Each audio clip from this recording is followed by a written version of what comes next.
Hello. হ্যাঁ, আমি সুস্মিতা। হ্যাঁ, পুদিনা পাতা।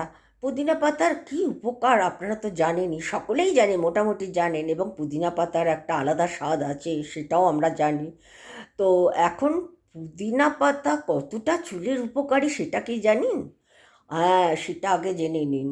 পুদিনা পাতা অত্যন্ত উপকারী চুলের জন্য। শুধু খেলে আপনার, হ্যাঁ, ভেতর তো সুন্দর পরিষ্কার হবে, অনেক গুণাগুণ পাবেন তার থেকে। কিন্তু পুদিনা পাতাটা আপনি মাথায় কিভাবে লাগাবেন? ওইটাকে মিক্সিতে পিষে নিয়ে ওর জলটা বার করে নিন। বার করে মাথার চুলের ফাঁকে ফাঁকে ওটা লাগাবেন। বেশ কিছুদিন লাগানোর পরে তারপরে যেমন ধুয়ে দেয়, বেশ কিছুক্ষণ রেখে, 1-1.5 ঘন্টা রেখে তারপরে ওটা ধুয়ে ফেলুন জল দিয়ে।